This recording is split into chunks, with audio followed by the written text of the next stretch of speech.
Hello, good morning. कैसे हैं आप लोग? क्लासिफिकेशन में आज हम LCC के बारे में बात करेंगे। लाइब्रेरी ऑफ कांग्रेस क्लासिफिकेशन, इसके बारे में बात करते हैं। इसका क्लास नंबर पूछा जाता है। एक दो ये उतना इम्पोर्टेंट नहीं है, फिर भी चार तो ज़्यादा इम्पोर्टेंट हो जाता है। तो जिसमें से LCC के बारे में आज हम बात करेंगे। तो एक UDC हो गया, एक DDC, एक CC, ये तीनों का क्लास नंबर पूछा जाता है। एक तीनों का क्लास नंबर पूछा जाता है। फिर भी इससे भी जान लेते हैं। Library of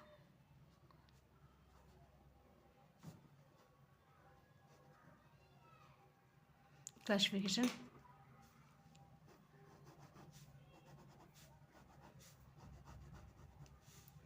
1904। ये 1904 में पब्लिश हुआ था, लेकिन इस पर काम तो चला था ना 87 टाइम में ये काम इस पर चला था। ये है कि ये बहुत पुराना है और युद्ध के टाइम में जो है इसको ना जला भी दिया गया था। कांग्रेस की जो कांग्रेस क्लासिफिकेशन है, लाइब्रेरी ऑफ कांग्रेस का जो था उसको ना जला भी दिया गया था आज़ादी के टाइम, वो युद्ध के टाइम में। ये बहुत पुराना है, इसके बारे में बात करते हैं। तो इससे पहले हम ये बता चुके थे परिज्ञानात्मक प्रणाली, इनोवेटिव पैटर्न बताए थे। उसका मतलब होता है कि वो उसका जो क्लास नंबर होता है, जो वो फिक्स नंबर दिया जाता है, क्लास नंबर अंकन जो है वो फिक्स होता है। तो इसका सबसे इम्पोर्टेंट बात ये हो जाता है इसमें कि ये जो है LCC एक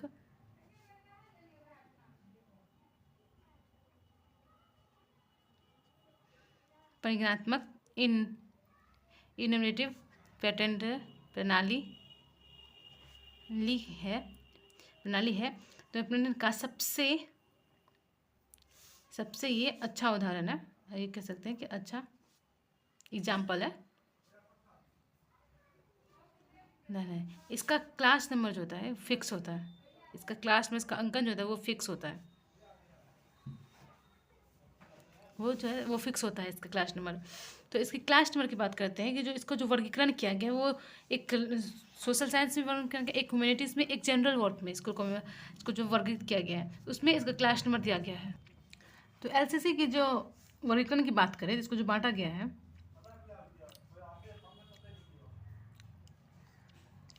ये फिक्स क्लास नंबर इसमें होता है। जिस तरह से इसको मान लेते हैं कि जो वर्गीकरण जो क्या है, ए में अगर हम इसमें ए में जनरल वर्क को रखा गया, जनरल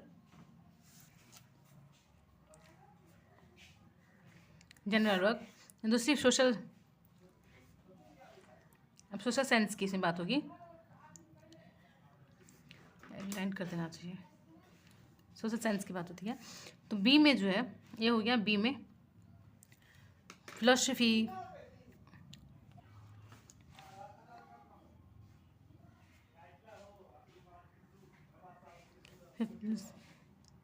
और सोलॉजी एंड रीजन इसको में लिखा गया है, धर्म की बात की गई है। सी हो गया, बी हो गया, सी और आई। सी हो, वैसे तो आई को जो है ना खाली रखा गया, लेकिन कभी कभी इसमें ऐड कर दिया जाता है, कहीं कहीं ये लिखा जाता है, कहीं कहीं तो सिर्फ सी दिया जाता है। तो सी और आई में जो है हिस्ट्री और ज्योग्राफी को रखा गया है।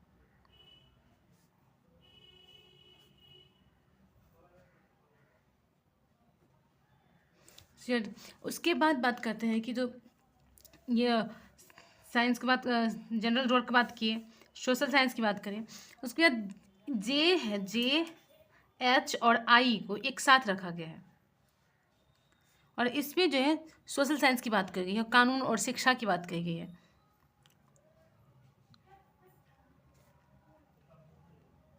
सोशल साइंस,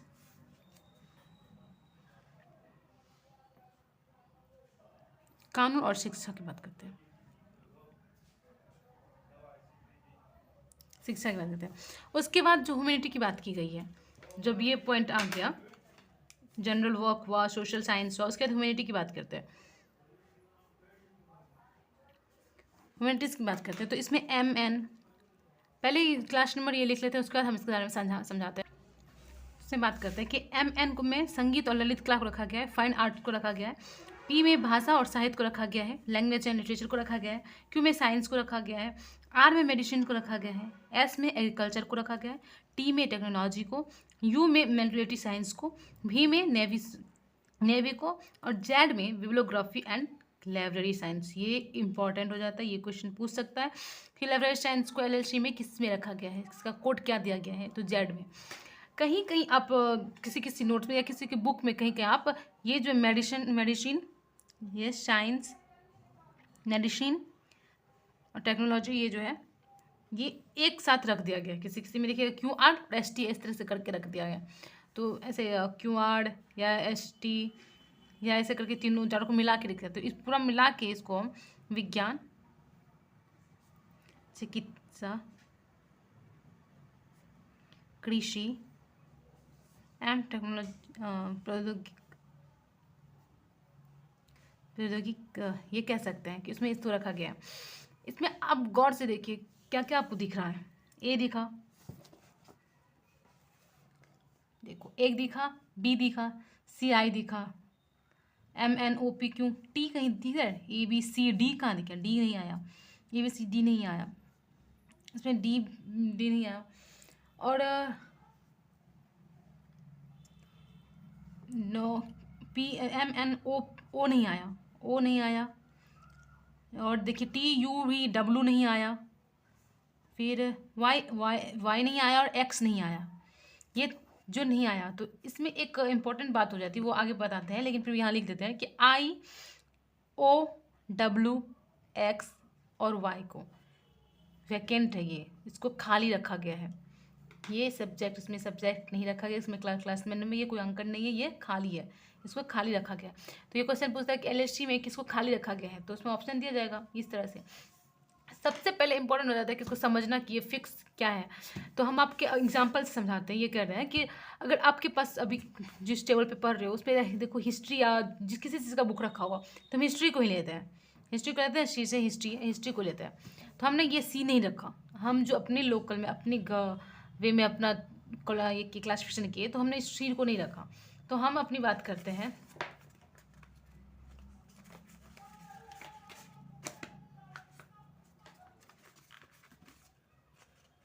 अगर हम अपनी बात करें तो हमने हिस्ट्री लिया, हिस्ट्री हमारे टेबल पे रखा हुआ है, हिस्ट्री की बुक जो भी है, तो हम बुक को ना कैपिटल एस से एस दे दिए, ठीक, बुक को हम एस दे दिए। उसके बाद हमारे पास बहुत सारे नोट्स है, मॉडर्न हिस्ट्री का नोट्स है, एंशिएंट का है, मिडियावल का है, फिर किसी सर का है। तो हमने क्या किया, एक नोट्स उठाया, उस नोट्स पे हमने H1 कर दिया, फिर दूसरे या कोई बुक पे ही जो हिस्ट्री का बुक है, फिर दूसरे पे मान लीजिए H1 हम कर दिए एंशिएंट को, प्राचीन को, H2 कर दिए मिडियावल को, मध्यकालीन को, H3 कर दिया अब हमको मॉडर्न वर्तमान आधुनिक भारत को कर दिया, ठीक। उसके बाद से स्टार्ट हो गया हमारा नोट्स, तो हम या तो HN नोट्स करके 1 लिख देंगे, या तो H 4 से में स्टार्ट कर लेते हैं कि हम नोट्स लिख दिए, फिर H5 से हम फिर दूसरा नोट्स कर दिए, इस तरह से हम 5 ये कर लिए। तो हम क्या किए, हमारे पास जो बुक रखी हुई है तो पहले तो अरेंज करके रखे हुए होंगे, ये तो इस हिस्ट्री का बुक तो हिस्ट्री का ही पूरा रख दिया होंगे। तो उसमें हम क्या करते हैं कि उस पर एक लोगो चिपका दिए H1 H2 इस तरह से। हमको जब मॉडल ये प्राचीन पढ़ना है तो हम H1 निकाल लिए, उसमें से H1 पढ़ने लगे, फिर H2 हम निकाल लिए, फिर जो हमको पढ़ना वो कर लिया। मेरे दिमाग में ये फिक्स हो कि हमने ये कर दिया, हमारे जो बगल में कोई बैठ के पढ़ रहा है वो भी अगर जान लिया, नहीं तो कोई दोस्त को हम दे रहे हैं तो इतने नोट दे दिए। लेकिन किसी दोस्त ने आपको कहा कि इसका नंबरिंग चेंज कर दो, ये सुटेबल नहीं है, हम ज़्यादा ये नहीं लग रहा, चेंज कर दो। मान लीजिए किसी का नाम भी है, मतलब SAPNA, सपना के लिए रहता है 19/1 SAPNA 19/1/16/14/1, ये अल्फ़ाबेटिकल नंबर ले लिए, ये ले लिया हम, ठीक। हम इसका क्या किया, किसी ने कहा कि इस तरह से नाम दे के रखो, अच्छा रहो, या हिस्ट्री का ही नाम लेके लिए, हिस्ट्री का ही नाम के दे दिए। तो इस तो फर्स्ट में हम वो बोला कि H19 दे दो, इससे पता चलेगा कि तुमको ये H ये है। फिर दूसरे ने H1 दे दो, फिर S यहाँ पे 16 दे दो, ये 14 दे दो, ये 1 दे दो। एक दिन तो चलो हम लोग कर लिए कि जो चेंज कर दिए, ये मतलब ये डाल दिए, लेकिन तो दूसरे दिन के बाद हम लोग को ना ये दिमाग में घोचपुट हो जाएगा कि अरे यार ये क्या है, ये नहीं है, इससे अच्छा तो 1 2 3 था जो दिमाग में फिक्स था और इजीली भी था। तो हमारे जो हम जब ये नंबरिंग हमने ये कर दिया, हमने जब 1-2 दिन इसको देख लिया, सुटेबल हो गया तो फिक्स हो गया ये। उसी तरह का LCC जो है, जो जिस तरह से इसने हाँ ये कोड हमने रखा है हमने अपनी नॉर्मल के लिए, उसी तरह से ये एलसीसी जो है हर्बर्ट पुटनाम और चार्ल्स मॉडर्न ने इसको फिक्स कर दिया कि एन में संगीत ललित कला होंगे, पी में भाषा साहित्य का बात रख दिया, क्यू में साइंस को रख दिया, आर में मेडिसिन को रख दिया, एस में एग्रीकल्चर को इस तरह से रख दिया। और ये फिक्स हो गया कि क्यू में साइंस ही होंगे, आर में मेडिसिन ही होंगे, एस में एग्रीकल्चर ही होंगे। जिस तरह से हमने ये फिक्स कर दिया था कि एच ये 19 को कट के गोजपुट इसको हटाओ, एस को हटाओ, एस का जगह 1 दे दो, ये हमारा प्राचीन हिस्ट्री हो गया, ये हमारा मॉडर्न हिस्ट्री हो जाएगा, S3 ये सॉरी एंशिएंट हो जाएगा, ये मेडिएवल हो जाएगा, ये मॉडर्न हो जाएगा। जिस तरह से हम ये कर लिया हमारे लिए ईजी हो गया, उसी तरह से इसने जो है ना ये कर दिए वाले थे हर्बर्ट पुटनाम, चार्ल्स और मॉडर्न देना था। इसने भी जो है इस नंबर को फिक्स कर दिया। तो ये नंबर याद करना पड़ता है, इसे पूछा जाता है ये क्लास नंबर क्यों में किसको रखा गया है साइंस को इस तरह से। बाद में इसको भी चेंज ये वर्गीकृत किया गया, जैसे क्यू में साइंस, Q1 में ये, Q2 में ये, इस तरह से आगे की बात कर। तो ये तो अल्फ़ाबेट के नंबर पे था, लेकिन अब जो है इससे ना ये जो नंबरिंग जो है नंबर दे के भी इसको विभाजित किया जाने लगा। तो हम ये बात करते हैं कि प्रत्येक क्लास जो है इसका जो है स्वतंत्र है। पूरे अनुसूची में 51 खंड तक विवरण की गहराई विस्तार किया गया है इसमें। देखो प्रत्येक जो क्लास है स्वतंत्र है, पूरे अनुसूची को 51 खंडों तक विवरण की गहराई विस्तारित किया गया। तो ये कभी खंड के बारे में पूछ सकता है कि गहराई कब तक ये कितने खंडों में विभाजित किया गया है, तो 51 खंड में विभाजित किया है। अब बात करते हैं जैसे हम क्यों के बारे में बात किए, क्यों में हम साइंस को रखें, विज्ञान को रखें। आगे क्या किया गया ना, इसको भी वर्गीकृत कर दिया गया कि क्यू ए डाल दिया। क्यू ए में जो है मैथ को रख दिया, मैथ भी तो एक तरह साइंस मैथ में रख दिया, मैथमेटिक्स को रख दिए। ठीक, उसके बाद क्यू बी में क्या किया गया है, क्यू बी में जो है खगोलीय को रख दिया गया, खगोल शास्त्र को। फिर क्यू सी आया, क्यू सी में फिजिक्स को रख दिए, विज्ञान का पार्ट है फिजिक्स में दिए। फिर क्यू डी में रख दिए केमिस्ट्री को, ऐसा विज्ञान को रख दिए।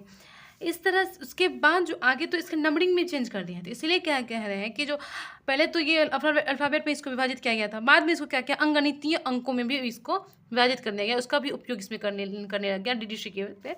तो ये पॉइंट हम यहाँ पे अगर लिखे, इसके बारे में पहले जान लेते हैं कि जो नंबरिंग है, जिस तरह से QD मान ली, QD रसायन विज्ञान है, QD इसमें क्या किया कि 1 से लेके 1 से लेकर 65 तक जो है वो समान नॉर्मल सब्जेक्ट को रख दिया, समान विषय को रख दिया, किसकी QD के, QD मतलब रसायन से, केमिस्ट्री से।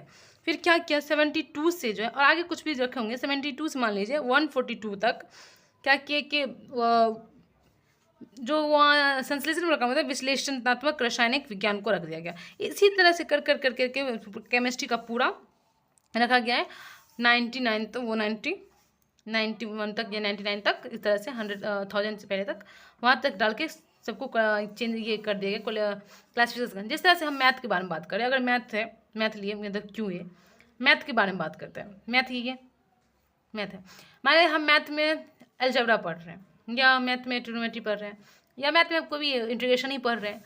तो हम मैथ में जैसे मान लीजिए मैथ में हम पहले क्या गया अलजेब्रा की बात करते हैं, तो हम 1 से क्या करें, 1 से लेके 50 तक मान लीजिए हमें ना इसको अलजेब्रा को रख दिए। ठीक, खुद से बता रहे हैं, बना रहे हैं, 50 तक क्या किए अलजेब्रा को रख दिए, अलजेब्रा को रख दिए। तो इसमें हम क्या किए क्यू और ए, हमारा बुक रहेगा अलजेब्रा का, उस पर क्यू ए लिखा होगा, वहाँ लिखा होगा कि बड़ा सा जो वो जो होगा क्या कहते हैं सेल्फ जो कहते हैं, उस पर लिखा होगा क्यू ए और 1 से 50, क्यों ले ऐसे लिखा होगा क्यू ए 1 से 50, ऐसे लिखा गया 1 to 50। तो इसका मतलब ये है कि हम यह जान गए हैं कि 1 से 50 तक किसको रखा गया अलजेब्रा को। इसका मतलब ये जितनी सेल्फ जितनी भी बुक रखे होंगे वो अलजेब्रा के होंगे, 1 से 50 तक अलजेब्रा के रखे होंगे, 1 से 50 तक अलजेब्रा को रखे हैं। इसमें जितने होंगे ये खरडौल में जितने होंगे ये इसमें वो सब अलजेब्रा के होंगे। फिर मान लीजिए हम 55 या 51 कुछ इससे आगे से 55 हम मान लेते हैं, 51 से ही जो भी, लेकिन मान लीजिए 70 तक कुछ भी, वहाँ तक हम जो है ना ट्रिग्नोमेट्री को रख दिए, ट्रिग्नोमेट्री को रख दिए।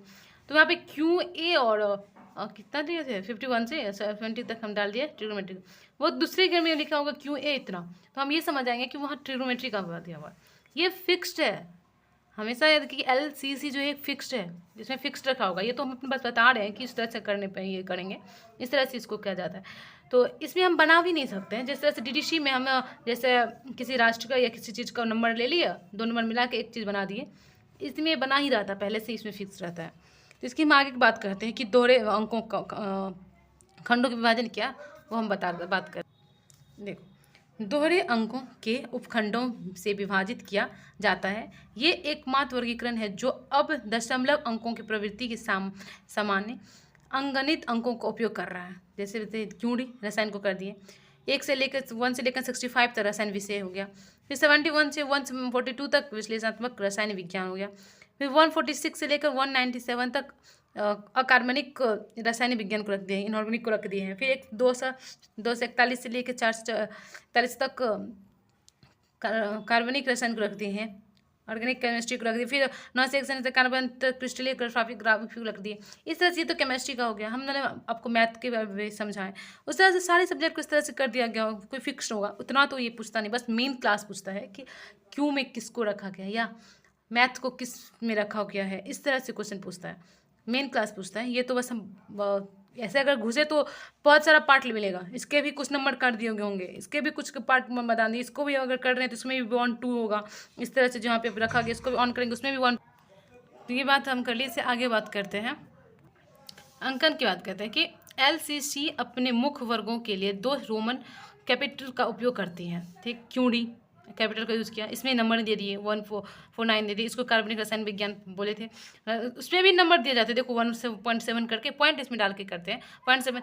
हम बचपन आप लोग याद होगा मैथ पढ़े होंगे, मैथ में जो एक टॉपिक आता था, कोई मान लीजिए 70 में को टॉपिक आया, एल्जेब्रा से कुछ ले लीजिए, जस्ट को टॉपिक आया, तो उसके बाद जब पॉइंट दिया जाता था तो एक 17.1 करके दे दिया, फिर 17.2 करके वो दूसरा पॉइंट दे दिए। इस तरह से उस तरह से जो जिसका ये टॉपिक है उसका कोई नंबरिंग दे दिया, अगर कोई डी दे दिए तो इसमें भी क्यों डी डाल दिए, इसमें क्यों डी डाल दिए।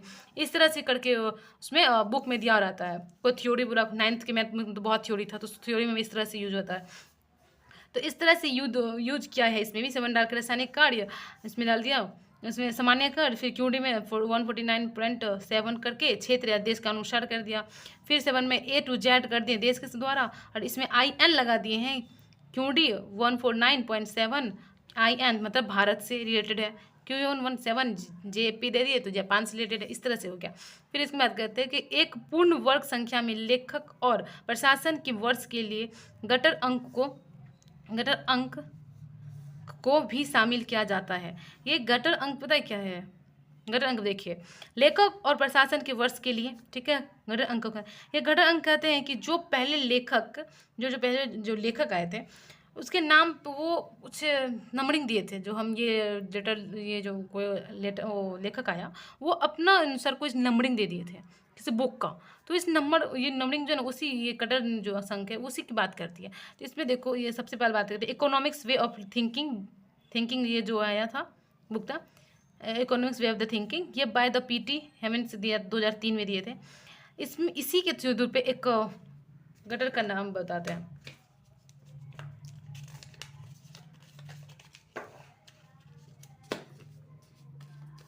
एक गटर की बात करते हैं, जैसे HB 717.5 H46 2003 में रिलेट हुआ, तो 2003 बात करते हैं। इसमें देखिए क्या क्या किस की बात करती है। HB, ये HB हो गया, आपको जो बुक ये आया तो उसके बारे में बात करेंगे। HB जो है ना ये क्लास सब क्लास की बात करती है, क्लास सब क्लास जो डिवीजन है ये बांटा गया उसकी बात करती है। ये 46 है, ये तो नंबरिंग हो गया। ये हुआ हमारा जो है ना ये 46 H46, ये हुआ हमारा गटर संख्या, ये हमारा गटर, और ये हुआ ईयर, प्रकाशित जिस दिन पर हुआ था, पब्लिश जिस दिन हुआ था, इसकी बात करती है। तो ये हो सकता है कि ऐसा क्वेश्चन डाल दे और उससे पूछ ले कि जो ये 40 या H46 जो थोड़ा टिपिकल वही पूछेगा। H46 से जो है किससे रिलेटेड है, ये किस चीज़ की बात करती है, तो गटर संख्या की। बस हो गया, इतना ही है LCC में। LCC हो गया ख़त्म, इतना ही पूछो। मेन क्लास नंबर पूछा जाता है, मेन क्लास नंबर को आप लोग को याद करना है, वो क्वेश्चन पूछा जाता है। और हो सकता है कि बिहार लाइब्रेरी एग्ज़ाम हो भी जाए इलेक्शन से पहले, पता नहीं, कुछ भी हो सकता है। हम लोग को रेडी रहना है, आप लोग को रेडी रहना है। तो इसका अगर PDF तो मेरे टेलीग्राम पे जाते हैं, और आप टेलीग्राम जो ज्वाइन कर लीजिएगा ग्रुप, तो उसमें मिल जाएगा। आज के लिए फिर इतना ही। Thank you, please like and subscribe and share. Thank you.